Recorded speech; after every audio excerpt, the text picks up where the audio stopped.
നമ്മൾ കേരള സഭ മിഷണറിമാരെ അയച്ചു എന്ന് പറയുമ്പോഴും നമ്മൾ അങ്ങനെ മിഷൻ പ്രവർത്തനം നടത്തിയിട്ടില്ല എന്നാണ് എൻ്റെ ഒരു വിലയിരുത്തൽ. നമ്മൾ സുവിശേഷം കേരളത്തിൽ പറഞ്ഞിട്ടുണ്ടോ എന്ന് എനിക്ക് സംശയമുണ്ട്.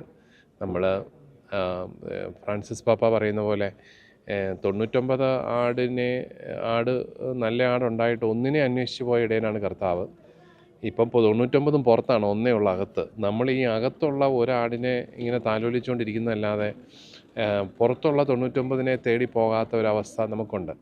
സുവിശേഷം പ്രസംഗിക്കാത്ത എല്ലാ സഭകളിലും തളർച്ചയുണ്ട്.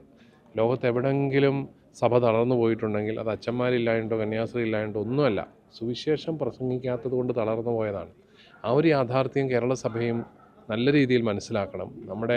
നമ്മൾ അച്ഛന്മാർക്കും സിസ്റ്റേഴ്സിനും പട്ടം കൊടുത്ത് അല്ലെങ്കിൽ അവർ കോൺസെൻട്രേറ്റഡ് ലൈഫിലേക്ക് വന്നു കഴിഞ്ഞാൽ ഉടനെ നമ്മൾ മിഷണറിമാരെ വിട്ടെന്നൊക്കെ പറഞ്ഞ് നമ്മൾ കൈയും കെട്ടി നിൽക്കുകയാണ്. പക്ഷേ സഭാമക്കൾ മുഴുവൻ സുവിശേഷം പറയുന്നത് ഒരു ദൗത്യമായിട്ട് സ്വീകരിക്കാതെ സുവിശേഷം ജീവിക്കുന്നവരാകാനായിട്ട് നമുക്ക് സാധിക്കുകയില്ല.